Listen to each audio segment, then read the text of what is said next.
केंद्रीय गृह मंत्री अमित शाह ने विपक्ष पर हमला बोलते हुए कहा कि आज लालू यादव सत्ता की राजनीति के लिए अपने बेटे को मुख्यमंत्री बनाने के लिए जिस कांग्रेस पार्टी ने पिछड़ों और अति पिछड़ों का विरोध करने में पूरा जीवन निकाला, उस कांग्रेस पार्टी की गोद में जाकर लालू यादव बैठ गए हैं।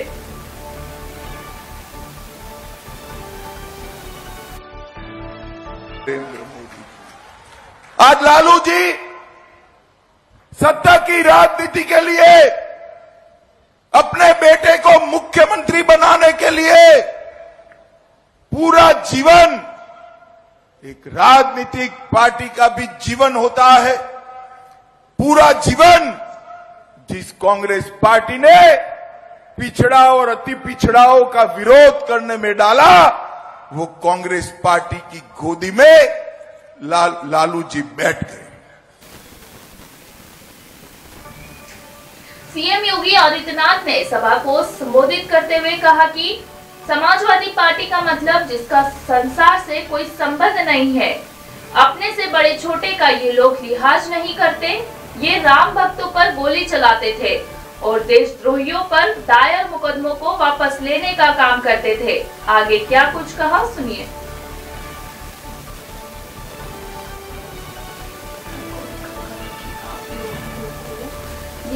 समाजवादी पार्टी है ना, समाजवादी पार्टी का मतलब जो संस्कार से जिसका कोई संबंध न हो,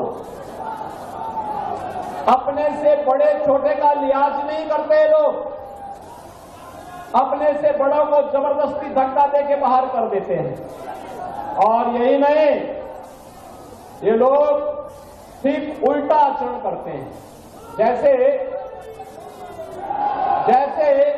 राम भक्तों पर गोली चलाते थे और देशद्रोहियों पर दायर मुकदमों को वापस लेने का काम करते थे। गरीब के समय में भूखों मरता था, किसान आत्महत्या करता था, नौजवान की नौकरी पे सेंध लगाते थे। और बहनों और भाइयों, दूसरी तरफ इनके द्वारा राम भक्तों पर गोली चलाई जाती थी।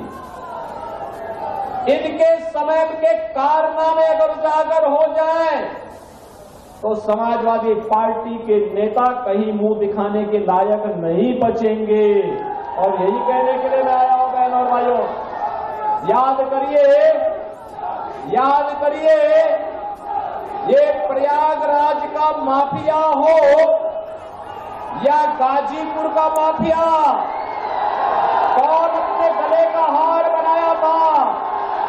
मैं पूछना चाहता हूं कौसाम्बी की जनता से, बहनों और भाइयों, मैं पूछना चाहता हूं, क्या पूजा पाल के पति राजू पाल पिछड़े नहीं थे क्या? क्या उमेश पाल पिछड़ा नहीं था क्या? लेकिन समाजवादी पार्टी का क्या रिश्ता था कि वह इन लोगों को राजू पाल के लिए, उमेश पाल के लिए और इन माफियाओं के द्वारा मारे गए सैकड़ों लोगों के प्रति वो निषाद जाति के भी थे, पटेल जाति के भी थे, ब्राह्मण भी थे, ठाकुर भी थे, अन्य सभी जातियों से थे। कोई खटिक था, कोई अनुसूचित जाति था, अलग अलग जाति के थे। इनके मरने पर समाजवादी पार्टी की संवेदना इन परिवारों के प्रति नहीं होती थी, इनकी संवेदना तो उन माफियाओं के प्रति होती थी। बढ़ते अगली खबर की ओर। नेशनल कॉन्फ्रेंस के उपाध्यक्ष अमर अब्दुल्ला ने बीजेपी के उम्मीदवार को लेकर कहा कि आप लोगों को ये अजीब नहीं लगता कि जहां बीजेपी का कोई उम्मीदवार नहीं है, जहां वे चुनाव नहीं लड़ रहे हैं, वहां अमित शाह चुनावी अभियान छोड़कर 2 दिन के लिए आ रहे हैं। शायद ये इस बात का नतीजा है कि वे जान गए हैं कि श्रीनगर की सीट आगा रहुल्ला जीत गए हैं। जहाँ तक होम मिनिस्टर के आने की बात है, आप लोगों को ये अजीब नहीं लगता कि जहाँ उनका कोई उम्मीदवार नहीं है, जहाँ वो इलेक्शन नहीं लड़ रहे हैं, वहाँ कैंपेन छोड़ के 2 दिन के लिए होम मिनिस्टर साहब यहाँ आ रहे हैं। शायद ये इस बात का नतीजा है कि वो जान गए हैं कि श्रीनगर की सीट जो है वो आगा रुहुल्लाह साहब जीत गए हैं। अब वो किसी न किसी जो है इस कोशिश में लगे रहेंगे कि कहीं नेशनल कॉन्फ्रेंस को वो किस तरह नुकसान पहुंचा पाएंगे, लेकिन इंशाल्लाह लोगों का साथ हमारे साथ है और मैं उम्मीद कर रहा हूं कि बाकी जो 2 सीटें हैं अनंतनाग और बारामूला की, इनमें भी नेशनल कॉन्फ्रेंस जो है अच्छी कामयाबी हासिल करेगी। केंद्रीय मंत्री और संबलपुर लोकसभा क्षेत्र से बीजेपी उम्मीदवार धर्मेंद्र प्रधान ने मीडिया के सवालों पर कहा कि हर दिन ओडिशा में बीजेपी का जनाधार बढ़ रहा है, लोग परिवर्तन की ओर बढ़ रहे हैं। गंजाम जिले में बीजेपी के कार्यकर्ता की हत्या की गई। मैं ओडिशा के मुख्यमंत्री से निवेदन करता हूं कि आप 24 साल शासन में रहे हैं, अगर लोग गुस्से में आपसे सवाल पूछते हैं तो आप उन्हें गुस्से में मरवा रहे हो। आगे क्या कुछ कहा सुनिए। प्रतिदिन उड़ीसा में भारतीय जनता पार्टी का जनाधार बढ़ रहा है। नरेंद्र मोदी जी लोकप्रिय है ही, भारतीय जनता पार्टी के प्रति लोगों के आकर्षण बढ़ रहा है, परिवर्तन की ओर लोग बढ़ रहे हैं। प्रधानमंत्री ने जो कहा है कि एक बार उड़ीसा में बीजेपी को सेवा करने का मौका दीजिए, लोग उसमें भरोसा करके आगे आ रहे हैं। अभी एक खबर आई है, गंजाम जिले में भारतीय जनता पार्टी की कार्यकर्ता को जानलेवा हमला हुआ, उनको हत्या भी किया गया। उड़ीसा की गृह मंत्री स्वयं मुख्यमंत्री है। मैं उनको निवेदन करना चाहता हूं, हाथ जोड़ के निवेदन करना चाहता हूं, आप 24 साल शासन में रहे, अगर लोग आपको प्रश्न पूछते हैं, आप गुस्से में आके लोगों को मरवा रहे हो, ये आपकी शासन की सफलता नहीं है। बीजू जनता दल की गुंडाओं के माध्यम से प्रतिपक्ष की हत्या करना, ये प्रजातंत्र विरोधी मनोवृत्ति का लक्षण है।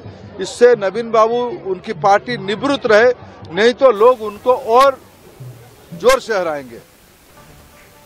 मुख्यमंत्री ममता बनर्जी की केंद्र में सरकार बनाने के लिए बाहर से इंडिया गठबंधन को समर्थन देंगे वाली टिप्पणी पर कांग्रेस सांसद अधीर रंजन चौधरी ने कहा, मुझे उन पर भरोसा नहीं है, वे गठबंधन छोड़कर भाग गई, वे बीजेपी की तरफ भी जा सकती है।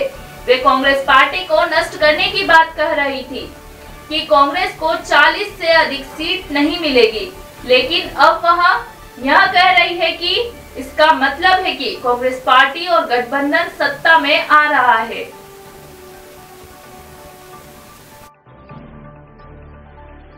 कहां से अंदर बाहर कैसे क्या करेंगे उनकी पता कर लो, उनसे पूछ लो। मैं उनसे भरोसा नहीं करते, गठबंधन छोड़ के भागी उन्होंने, उनकी बातों पे कोई भरोसा नहीं। अगर बीजेपी की तरफ ज्यादा भारी रहे तो वो उस तरफ भी जा सकते। मुझे उनके ऊपर कोई भरोसा नहीं कि गठबंधन तोड़ने वाली ममता बनर्जी सबने देखा है। लेकिन आरोप लगा रहे हैं कि यहाँ का जो लोकल कांग्रेस हो, तो जब गठबंधन बन रहे थे उस समय आरोप लगाना चाहिए था ना। मैं तो कभी उनके साथ बदसलूकी नहीं किया, मेरा रुख स्पष्ट है। गठबंधन बनने की पहले भी जो रुख स्पष्ट थी, आज भी रुख स्पष्ट है। अभी बहानाबाजी करना बेकार है। ये अभी कहीं दुहाई देना ठीक नहीं है। और दुहाई देने के चलते कांग्रेस पार्टी को हिंदुस्तान में खत्म करने की बात कर रहे थे कि कांग्रेस 40 से ज्यादा सीट मिलेगा ही नहीं, कांग्रेस खत्म हो चुके हैं।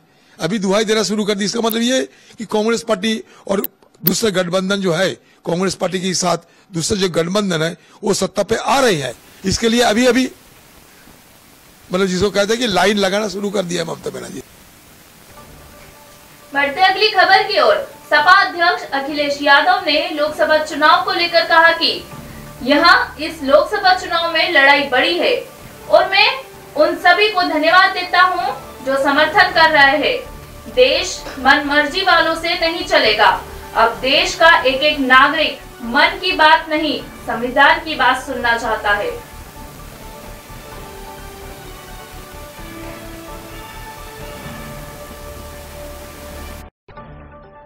ये लड़ाई बड़ी है, जो लोग समर्थन कर रहे हैं उनका बहुत बधाई। प्रधानमंत्री ने कहा, पीएम का कहना है कि आप तुष्टीकरण की राजनीति, पीएम कह रहे हैं तुष्टीकरण की राजनीति कर रहे हैं। कुछ लोग राजनीति में आत्म तुष्टीकरण में जी रहे हैं और देश मनमर्जी वालों से नहीं चलना है। जो मनमर्जी से और आत्म तुष्टीकरण के लिए बात कर रहे हैं, उन्हें सोचना पड़ेगा कि अब देश का एक एक नागरिक संविधान की बात सुनना चाहता है। मन की बात नहीं, संविधान की बात होगी। मनमर्जी नहीं, आत्मतुष्टीकरण वालों को हटाया जाएगा।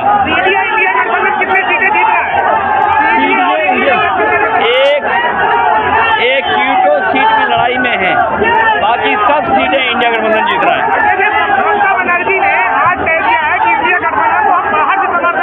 ममता बनर्जी जी की पार्टी के साथ तो हमारा गठबंधन पुराना है। भदोई में उनकी पार्टी एक चुनाव लड़ रही है। उनका कहना है हम इंडिया को बाहर से समर्थन देंगे, इसका मतलब क्या माना जाए? क्या दूसरा रास्ता तलाश रही है? क्या ममता बनर्जी क्या दूसरा रास्ता तलाश रही है? उनका और हमारा गठबंधन एक सीट पर है और खुशी की बात है कि सब इंडिया गठबंधन के साथ आ रहे हैं।